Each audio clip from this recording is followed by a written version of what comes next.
আসসালামু আলাইকুম প্রিয় ভিউয়ার্স, এসটিভি চ্যানেলের পক্ষ থেকে আমি আপনাদের স্বাগত জানাচ্ছি। প্রিয় বন্ধুরা, আপনারা অবগত আছেন যে সি ক্যাটাগরির ফার্মাসিস্ট ভাই ও বোনদের উদ্দেশ্যে আমি শুরু থেকে ধারাবাহিকভাবে মডেল মেডিসিন শপ স্থাপন ও পরিচালনা প্রশিক্ষণ ম্যানুয়াল এই বই থেকে পার্ট বাই পার্ট ভিডিও দিয়ে যাচ্ছি। তো ফার্মাসিস্ট বন্ধুরা, আপনাদের ক্লাস কার্যক্রম যখনই শুরু হোক না কেন, যদি আপনারা অ্যাডভান্স সুবিধার জন্য এবং ভালো প্রস্তুতির জন্য আমার এই ভিডিওগুলো ফলো করেন, আশা রাখি আপনারা প্রত্যেকেই উপকৃত হবেন। যদিও ৬২তম ব্যাচের ক্লাস কার্যক্রম এখনও পেন্ডিং আছে, হয়তোবা যে কোনো সময় এই ক্লাস কার্যক্রম শুরু হওয়ার সম্ভাবনা আছে। তারপরও আপনাদের সুবিধার্থে আমি এই বই থেকে রিটেন ক্লাস এবং এমসিকিউ ক্লাস ধারাবাহিকভাবে নিয়ে যাচ্ছি, যাতে আপনাদের উপকার হতে পারে। তো যাই হোক বন্ধুরা, কথা না বাড়িয়ে চলুন আমরা আমাদের ৪ নম্বর ক্লাস শুরু করব। ৪ নম্বর ক্লাসের যেটি থাকবে যে module ১ session ২ pharmacist code of ethics এবং মডেল মেডিসিন শপে গ্রেড সি ফার্মাসিস্টদের ফার্মেসি টেকনিশিয়ান দায়িত্ব ও কর্তব্য। তার মানে যারা এই কোর্সটি করবে, অর্থাৎ ফার্মেসি টেকনিশিয়ান অথবা সি গ্রেড ফার্মাসিস্ট, তাদের দায়িত্ব এবং কর্তব্য কী, তারা যদি কোনো মেডিসিন শপে নিজেদের দায়িত্ব পালন করে এক্ষেত্রে কী কর্তব্য হবে, সেটি আমরা এই সেশনে জানার চেষ্টা করব।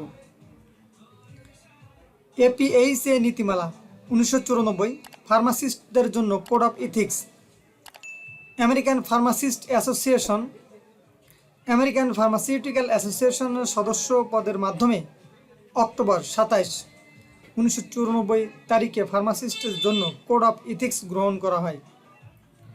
তার মানে কোড অফ ইথিক্স এটি গ্রহণ করা হয় ২৭ অক্টোবর ১৯৯৪ তারিখে।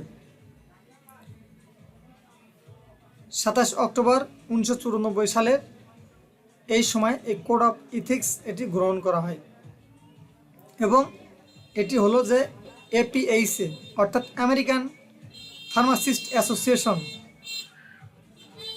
এর সংক্ষিপ্ত নাম অনুসারে যেটি দেওয়া হয়েছে, সেটার পূর্ণাঙ্গ অর্থ হলো যে আমেরিকান ফার্মাসিস্ট অ্যাসোসিয়েশন। তো যাই হোক, পরবর্তীতে কী বলছে আমরা দেখি। ফার্মাসিস্টগণ হচ্ছেন স্বাস্থ্য পেশাজীবী যারা ব্যক্তি রোগীকে ওষুধ প্রয়োগের ক্ষেত্রে সর্বোত্তম ব্যবহার করতে সাহায্য করেন। এই কোড ফার্মাসিস্টদের তৈরি হয়েছে ও তাদের সমর্থন পুষ্ট। এই মূলনীতিসমূহ গঠিত হয়েছে নৈতিক বাধ্যবাধকতা ও গুণের উপর ভিত্তি করে।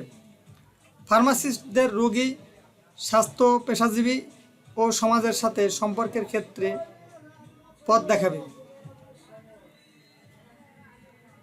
তাহলে ইথিক্সগুলো কি, সেগুলো আমরা দেখি। ১ নম্বর, একজন ফার্মাসিস্ট তার ও রোগীর মধ্যকার অর্জিত সম্পর্ককে সম্মান করবেন। ফার্মাসিস্ট এবং রোগীর সম্পর্ক বিবেচনায় রেখে বলতে হয় যে একজন ফার্মাসিস্টদের সমাজের কাছ থেকে পাওয়া উপহার স্বরূপ বিশ্বাস রক্ষায় কিছু নৈতিক দায়িত্ব রয়েছে। এই উপহারের পরিবর্তে তিনি প্রত্যেককে আলাদাভাবে সাহায্য করতে প্রতিজ্ঞাবদ্ধ হবেন, যাতে ওষুধ প্রয়োগের ফলে ব্যক্তি সর্বোচ্চ উপকার পায়। তারা রোগীদের কল্যাণ এবং বিশ্বাস ধরে রাখতেও প্রতিজ্ঞাবদ্ধ হবেন। ২ নম্বর, একজন ফার্মাসিস্ট প্রতিটি রোগীর প্রতি যত্নবান, দয়াশীল, বিশ্বস্ত থেকে দায়িত্ব পালন করবেন। পেশাজীবী কাজের কেন্দ্রবিন্দু হিসেবে তিনি রোগীর সুস্থতার ব্যাপারে উদ্বিগ্ন হবেন। এটা করতে গিয়ে তিনি রোগীর উল্লেখিত প্রয়োজন ও স্বাস্থ্যবিজ্ঞানের উল্লেখিত বিষয়কে বিবেচনা করবেন। তিনি রোগীর মর্যাদা রক্ষা করার জন্য নিজের মেধাকে উৎসর্গ করবেন। যত্নশীল মনোভাব ও সমব্যথীর উদ্দীপনা নিয়ে এবং গোপনীয়তা ও বিশ্বস্ততা বজায় রেখে তিনি রোগীকে সেবা দেওয়ার লক্ষ্য স্থির করবেন। 3 নম্বর, একজন ফার্মাসিস্ট প্রতিটি রোগীর স্বাধীনতা ও মর্যাদাকে সম্মান করবেন। নিজের স্বাস্থ্যের বিষয়ে সিদ্ধান্ত নিতে হবে রোগীকে উৎসাহিত করার মাধ্যমে তিনি ব্যক্তির আত্মসংকল্পের অধিকারকে তুলে ধরবেন এবং আত্মসম্মান বজায় রাখার ব্যাপারে যত্নশীল হবেন। তিনি রোগীর সাথে বোধগম্যভাবে কথা বলবেন। তিনি সব ক্ষেত্রে রোগীর ব্যক্তিগত ও সামাজিক অবস্থানকে সম্মান করবেন। 4, পেশাজীবী হিসেবে একজন ফার্মাসিস্ট সততা ও ন্যায়পরায়ণতার সাথে কাজ করবেন। দায়িত্ব পালনের ক্ষেত্রে একজন ফার্মাসিস্ট সর্বদা সত্য কথা বলবেন ও বিবেকের প্রতি দৃঢ় বিশ্বাস নিয়ে কাজ করবেন। ফার্মাসিস্টের বৈষম্যমূলক আচরণ ও কাজ পরিহার করা উচিত, যা পেশাজীবিত্বকে নষ্ট করে এবং কর্ম সম্পাদনের ক্ষেত্রে রোগীর স্বার্থের প্রতি অঙ্গীকারের আপোষ করে। 5, একজন ফার্মাসিস্ট তার জ্ঞান ও পেশাজীবী দক্ষতা বজায় রাখবেন। যেহেতু প্রতিনিয়ত নতুন ওষুধ, যন্ত্রপাতি ও প্রযুক্তি চলে আসছে এবং স্বাস্থ্য বিষয়ক তথ্যের অগ্রগতি ঘটছে, তাই একজন ফার্মাসিস্টের দায়িত্ব ও কর্তব্য হচ্ছে যথাযথ জ্ঞান ধারণ করা এবং সেটাকে প্রতিনিয়ত শানিত করা। 6, একজন ফার্মাসিস্ট তার সহকর্মী ও অন্যান্য স্বাস্থ্য পেশাজীবীদের মূল্যবোধ ও সক্ষমতাকে শ্রদ্ধা করবেন। যখন প্রয়োজন তখন তিনি সহকর্মী ও অন্যান্য স্বাস্থ্য পেশাজীবীর কনসালটেশন চান অথবা রোগীকে রেফার করেন। তিনি স্বীকার করেন যে রোগী দেখার ক্ষেত্রে সহকর্মী ও অন্যান্য পেশাজীবীদের বিশ্বাস ও মূল্যবোধ ভিন্ন হতে পারে। 7 নম্বর, একজন ফার্মাসিস্ট ব্যক্তি, গোষ্ঠী ও সামাজিক প্রয়োজনে সেবা প্রদান করবেন। ফার্মাসিস্টের প্রথম বাধ্যবাধকতা ব্যক্তি রোগীর প্রতি। কখনো কখনো ফার্মাসিস্টের বাধ্যবাধকতা ব্যক্তি রোগী থেকে কমিউনিটি ও সামাজিক দিকে সম্প্রসারিত হতে পারে।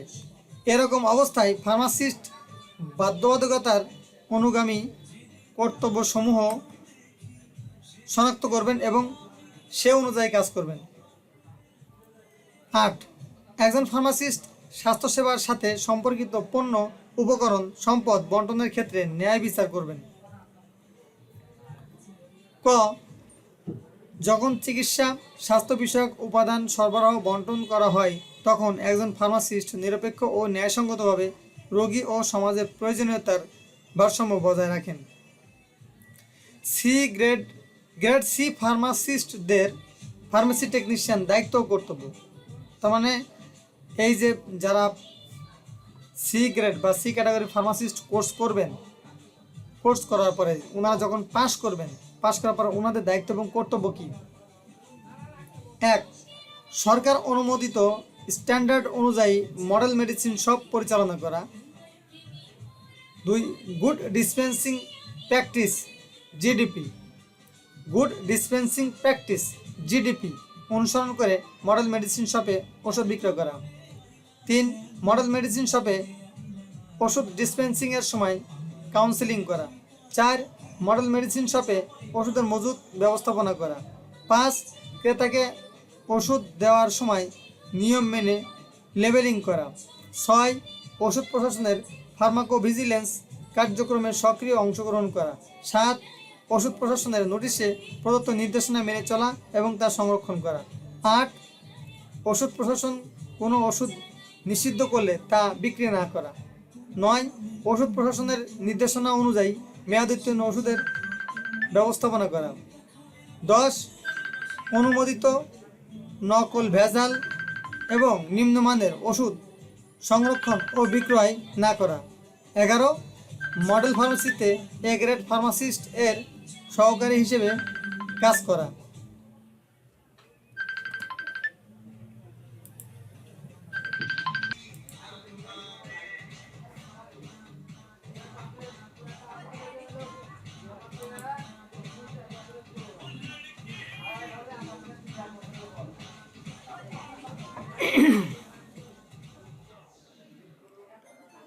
মডিউল 1 সেশন 3 ওষুধ সম্পর্কে সাধারণ জ্ঞান। এই সেশন 3 খুব গুরুত্বপূর্ণ একটি অধ্যায়। এই অধ্যায়ের ওষুধ সম্পর্কে সাধারণ যে জ্ঞান এবং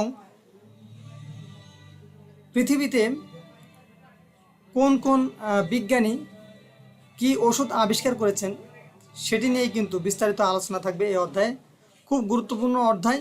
আশা রাখি আপনারা সকলে মনোযোগ দিয়ে ভিডিও দেখবেন এবং এই সম্পর্কে জানার চেষ্টা করবেন। ওষুধের সাধারণ জ্ঞান। ওষুধ কি বা কাকে বলে? অসুখ হলে আমরা ডাক্তারের কাছে যাই, তিনি পরীক্ষা নিরীক্ষা করে কিছু ওষুধের নাম লিখে দেন। আমরা সেই সব ওষুধ খেয়ে সুস্থ হয়ে উঠি। তাই সাধারণভাবে বলা যায় যে যা গ্রহণের মাধ্যমে আমরা রোগমুক্ত হই তাই ওষুধ। ওষুধটি কেমন হবে তা নির্ভর করে আমরা কোন ধরনের ডাক্তারের কাছে যাই তার উপর। অ্যালোপ্যাথি ডাক্তার সাধারণত ট্যাবলেট, ক্যাপসুল বা সিরাপ খেতে দেন। অন্যদিকে হোমিওপ্যাথি ডাক্তার দেন সাদা মিষ্টি পাউডারে পুড়িয়া ছোট ছোট সাদা দানার মতো বড়ি বা কোনো তরল বা ড্রপারে করে 1 বা 2 ফোঁটা খেতে হয়।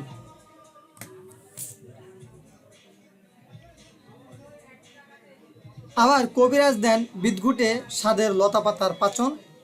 যে ধরনের ডাক্তারের কাছেই আমরা যাই না কেন প্রত্যেকেই কিছু না কিছু ওষুধ দেন আরোগ্য লাভের জন্য। সুতরাং বলা যায় যে ওষুধের উদ্দেশ্য একটাই, রোগ মুক্তি। চিকিৎসা শাস্ত্র ওষুধের সংজ্ঞা দেয় আরেকটু ব্যাপকভাবে। এই মতে সুস্বাস্থ্য রক্ষণাবেক্ষণ, রোগ প্রতিরোধ এবং অসুস্থতা থেকে সুস্থ হওয়ার জন্য আমরা যা যা করি তার সবই ওষুধের অন্তর্ভুক্ত। উদাহরণস্বরূপ একজন ডায়াবেটিস রোগীর কথা ধরা যাক। ডায়াবেটিস নিয়ন্ত্রণের জন্য তিনি মুখে ওষুধ খান, সকাল বিকাল 1 ঘন্টা করে হাঁটেন, চিনি বা মিষ্টি জাতীয় খাবার এড়িয়ে চলেন, প্রতিবেলায় পরিমাণ মতো খাবার খান ইত্যাদি। আমরা জানি ডায়াবেটিস এমন একটি অসুখ যা কখনোই সম্পূর্ণভাবে ভালো হয় না। এই রোগটিকে নিয়ন্ত্রণ করা যায় না। অর্থাৎ সুস্বাস্থ্য রক্ষণাবেক্ষণের জন্য এই রোগটিকে অবশ্যই অনেকগুলো কাজ করতে হবে বা বিধিনিষেধ মেনে চলতে হবে। শুধুমাত্র মুখে ওষুধ খাওয়াই যথেষ্ট নয়। এক্ষেত্রে ডায়াবেটিস নিয়ন্ত্রণে নিয়মিত হাঁটা, ব্যায়াম, খাদ্যাভ্যাস সবগুলোই সরাসরি ভূমিকা রয়েছে। ওষুধের ইংরেজি পরিভাষা হিসেবে ড্রাগ বা মেডিসিন দুটোকেই সাধারণত ব্যবহার করা হয়। চিকিৎসা শাস্ত্র অনুযায়ী যে কোনো বস্তু যা গ্রহণের পর শরীরে প্রতিক্রিয়া তৈরিতে সক্ষম হয় তাকে ড্রাগ বলে। যেমন সিগারেট বা তামাকের নিকোটিন, চা কফির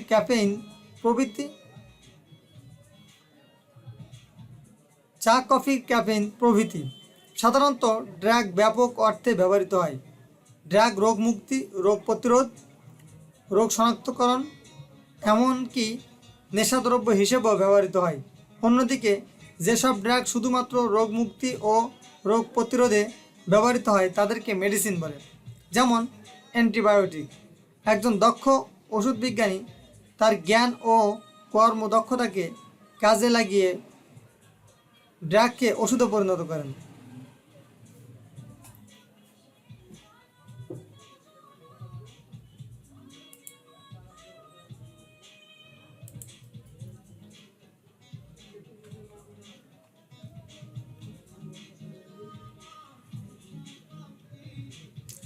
ড্রাগ সাধারণত 2টি উৎস হতে প্রাপ্ত। 1. প্রাকৃতিক উৎস, বিভিন্ন ধরনের উদ্ভিদ, প্রাণীর দেহ এবং খনিজ হতে প্রাপ্ত। তার মানে ড্রাগ বা মেডিসিন যেটা বলি না কেন প্রাকৃতিক উৎস থেকে পাওয়া যায় এবং কৃত্রিম উৎস থেকে পাওয়া যায়। প্রাকৃতিক উৎস থেকে কি বিভিন্ন ধরনের উদ্ভিদ, প্রাণীর দেহ এবং খনিজ হতে প্রাপ্ত বা পাওয়া যায়। কৃত্রিম উৎস ল্যাবরেটরিতে রাসায়নিক বিক্রিয়ার মাধ্যমে তৈরি করা হয়। এটা হলো কৃত্রিম উৎস, যে ল্যাবরেটরিতে রাসায়নিক বিক্রিয়ার মাধ্যমে তৈরি করা হয়। ড্রাগকে বিশুদ্ধ রূপে আহরণ করে তার সাথে বিভিন্ন উপাদান মিশিয়ে তৈরি হয় মেডিসিন। আমরা ওষুধের দোকানে যে বিভিন্ন রকম ওষুধ সাজানো অবস্থায় দেখি প্রকৃতপক্ষে তাই মেডিসিন। ওষুধের ইতিহাস।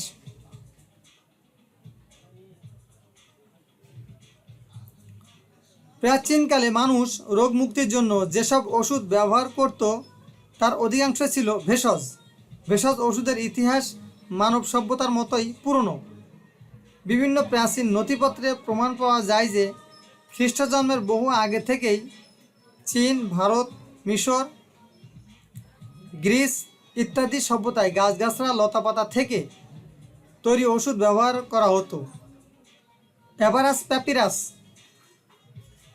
হলো এমনই এক প্রমাণ যা খ্রিস্টের জন্মে প্রায় 1600 বছর আগে লিখিত। এটি একটি 60 ফুট লম্বা এবং 1 ফুট চওড়া কাগজের স্ক্রল যা অনায়াসে গুটিয়ে রাখা যায়। এতে আছে বিভিন্ন ধরনের 700টি ওষুধের বর্ণনা এবং 800টিরও বেশি ফর্মুলা যা চিকিৎসায় ব্যবহার করা হতো। এসব ওষুধের মধ্যে রয়েছে এমন সব বিভিন্ন ওষুধের বর্ণনা যা অনেকগুলোই এমনকি বর্তমানে শতাব্দীতে ব্যবহার করা হয়। তার মানে এখানে আমরা যে বিষয়টা জানলাম খুব গুরুত্বপূর্ণ একটি অংশ আছে এখানে।